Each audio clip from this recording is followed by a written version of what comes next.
Celle-là doit pouvoir se poser sur le derrière. Et on arrive à côté d'un avion, ce qui est normal. On est à Morbihan Aéromusée. Jean Gosselin, secrétaire de l'association Morbihan Aéromusée. Vous pouvez nous décrire le lieu où nous sommes là un petit peu, ce hangar, d'abord son histoire et puis les avions, ce que vous y faites? Voilà. Alors ce hangar est un des 35 hangars qui ont été construits au début des années 40 par les Allemands. C'est un hangar de forme trapézoïdale qui reprend la forme des Inkel 111, des bombardiers bimoteurs qui sont allés sur l'Angleterre bombarder les villes anglaises, notamment Coventry au début de la guerre. C'est la période de la bataille d'Angleterre. Alors qu'est-ce qu'on trouve dans ce hangar justement? Dans ce hangar, on a entreposé 2 avions de chasse, le T-33, un avion américain, et puis le Fouga Magister, qui est un avion français connu pour avoir été un appareil de la patrouille de France, quoi. Alors, il y a d'autres choses aussi, quand on se balade ici dans le hangar, il y a des vitrines, il y a des objets, il y a de quoi bricoler. Ça veut dire que vous bricolez sur ces avions, vous faites quoi? En fait, l'association a été recréée il y a 3 ans dans le but de sauver ces 3 avions, puisque en plus des 2 avions de chasse qui sont à l'intérieur de ce hangar, on a à l'extérieur un Nord 2501, qui est un avion également des années 50, qui permettait de transporter des troupes, du matériel, 20 parachutistes, et c'est des avions qui étaient à l'abandon. Et donc on a recréé une association, on est beaucoup de passionnés d'aviation, soit d'anciens professionnels, soit pilotes amateurs, et on a décidé de sauver ces avions. Et donc on a dans notre équipe d'anciens mécaniciens, et on en a un qui est un ancien mécano d'Air France, et on essaye de les restaurer, de les repeindre, de les nettoyer. Petit à petit, ils ont pris des couleurs. Voilà. Et au milieu du hangar, on a effectivement ces avions, et puis on a des éléments de préparation muséographique, dont une grande maquette là, de 4 mètres par 3 de la base de Monterblanc au moment du départ des Allemands en 1944. Denis Le Fur, président de l'association Morbihan Aéromusée. Vous êtes ancien pilote de chasse alors? Oui, je suis rentré à l'école de l'air. Non, parce qu'on m'a expliqué que à l'époque, l'orientation scolaire était très bien faite. On m'a dit que pour être pilote de chasse dans l'aéronautique, il fallait aller à Salon. Donc j'étais Salon, donc je suis allé à Salon. Mais... Vous connaissez bien tous les avions qui sont là. Pour vous, ces vieux avions, là, le T-33, le Fouga? C'était mon époque, c'était l'avion école de l'école de l'air et puis de l'école de Cognac et Olna dans les années 60 jusqu'en 80.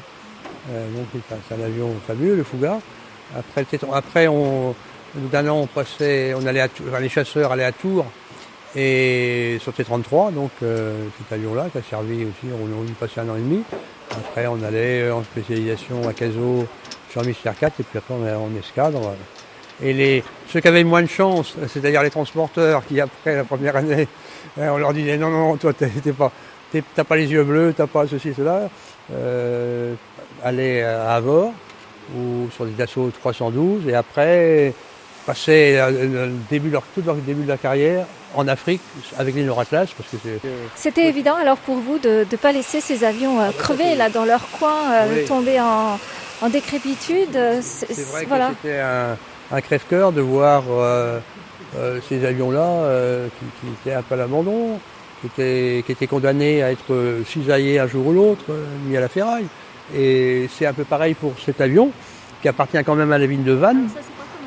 C'est un Nord-Atlas, un avion de transport qui a été livré en état de vol il y a 30 ans à l'aérogare pour la mairie de Vannes. On n'est pas trop occupé parce que c'est encombrant, c'est un cadeau encombrant. Donc il a été dorloté au début, puis après un peu abandonné.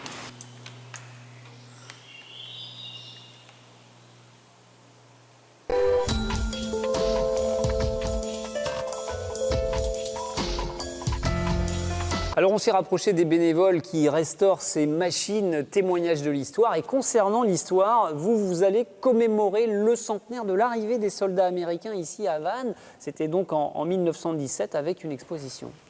Cette exposition va raconter l'histoire de l'arrivée des Américains ici à Vannes, dans une école d'observation aérienne, à la fois en ballon captif et à la fois en avion. Avec des ballons, effectivement, qui paraissent archaïques aujourd'hui. Oui, qui était la technique de l'époque pour l'observation aérienne photographique et visuelle. Et, un homme en haut et qui dit en bas comment régler les tirs. Comment régler le tir. Mais ces ballons sont très vulnérables et rapidement, ils sont remplacés par les avions.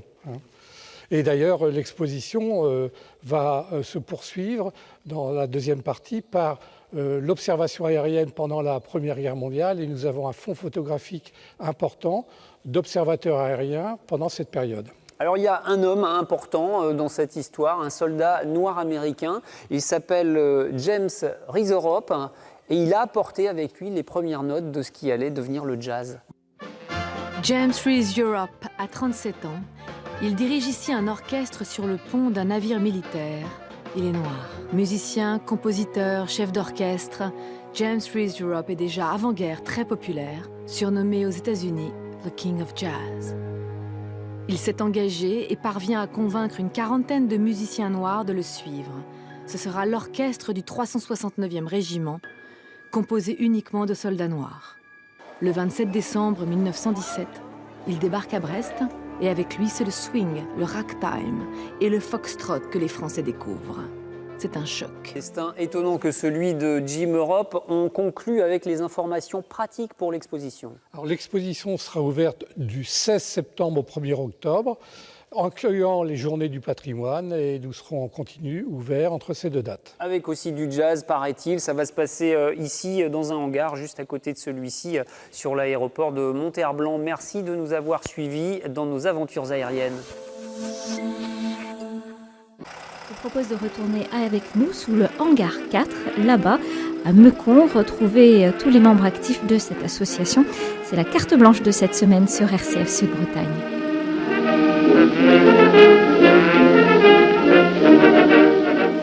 Bonjour monsieur. Quel temps? Ouais. Wow, vous allez bien? Ouais. Gérard Guilleron, maire de Monterblanc. Alors dites-moi, parlez-nous de ce hangar-là et de son rapport à la mairie de Monterblanc. Vous avez accepté gentiment de venir nous parler de ce hangar, de ce qui se passe. Et puis, vous avez un réel attachement à cette association Morbihan Aéromusée. Alors oui, j'ai un réel attachement au musée Air Morbihan. Oui, les hangars, ce sont des hangars qui ont été construits par les Allemands, pour les NKL 111. Mais alors, attachement au hangar, oui, parce que ils étaient prêts à partir dans le privé. La municipalité de Monterblanc les a rachetés.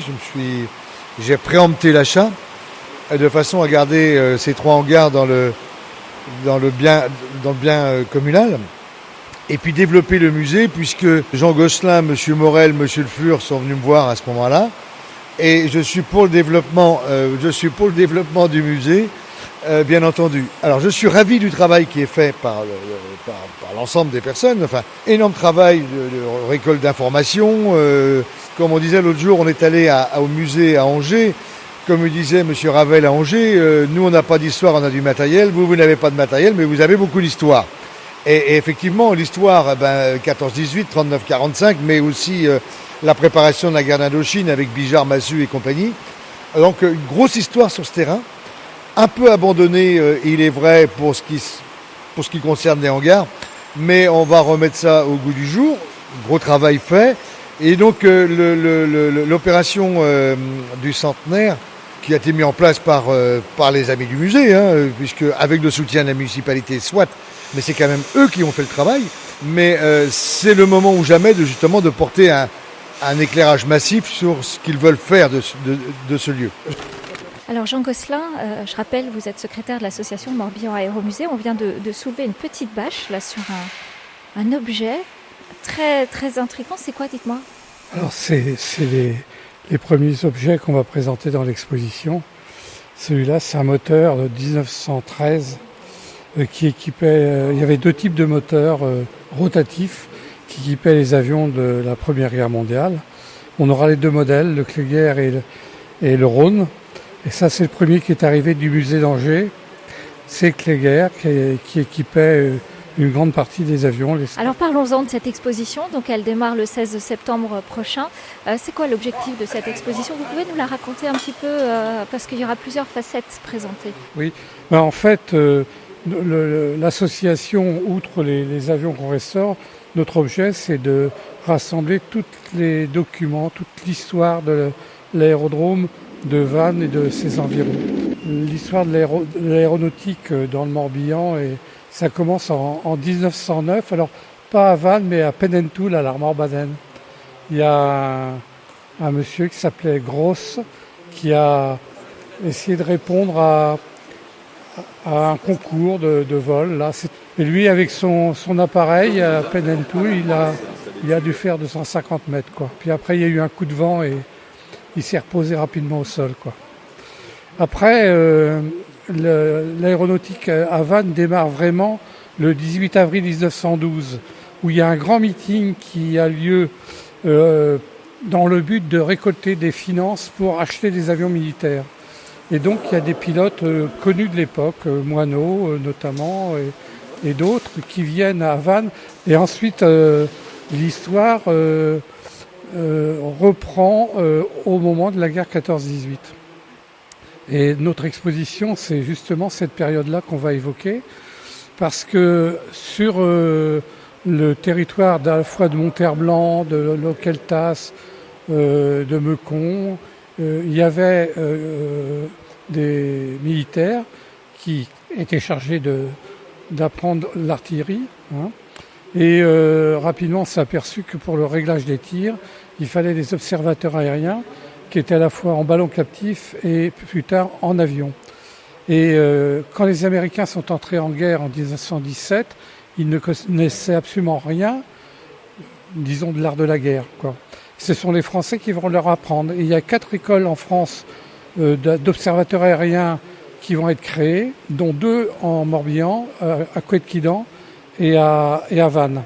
Et donc notre exposition, c'est l'évocation de cette école d'apprentissage par les Français aux Américains du tir de canon de 75, de l'observation en ballon captif et de l'observation en avion. Nous allons donc procéder à l'inauguration de la mémoire du centenaire de l'arrivée des Américains. Je voudrais tout d'abord remercier l'équipe du musée aéronautique avec Denis Le Fur et Jean Gosselin qui ont fait un travail remarquable de collecte de documents et surtout le travail remarquable pour avoir le label américain et français sur le centenaire. Profondément merci et merci pour la relance de ce musée aéronautique du Morbihan à Monterblanc.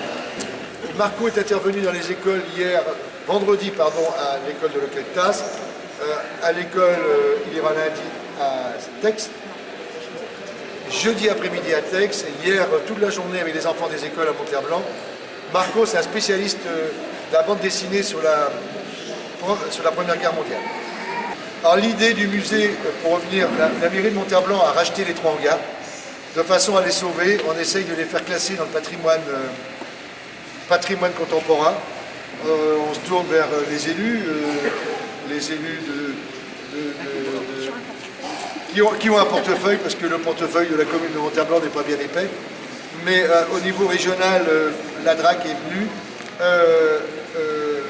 On va essayer de faire classer ça dans le patrimoine contemporain et développer le musée. Quand je vois le hangar aujourd'hui tel qu'il est, je ne l'ai jamais vu de cette façon-là. Jean Gosselin et Denis Le Fur ont beaucoup d'idées, de très très bonnes idées. Ils les développeront peut-être, mais la mairie de Monterblanc, c'est toujours une question de finances, mais leurs idées sont bonnes et on ne regarde pas, il y a développement du territoire, l'agglomération, mais pas que de l'agglomération, voire au-delà de l'agglomération.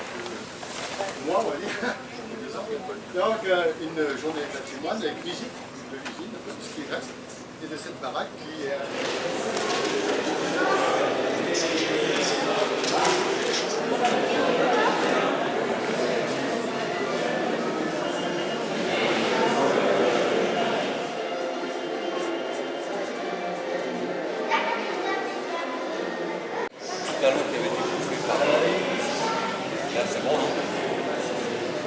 Donc en 1912, le premier vol au-dessus de Saint-Hippolyte du Fort, c'est un Blériot 11. Donc 2012, 100 ans, on a construit un avion pour le faire voler au-dessus de Saint-Hippolyte.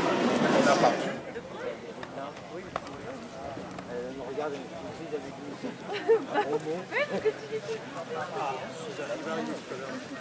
Peut-être gagner. En tout cas, et c'est ce qui va se passer, puisqu'on est en tout cas fonctionner de joie d'Iris.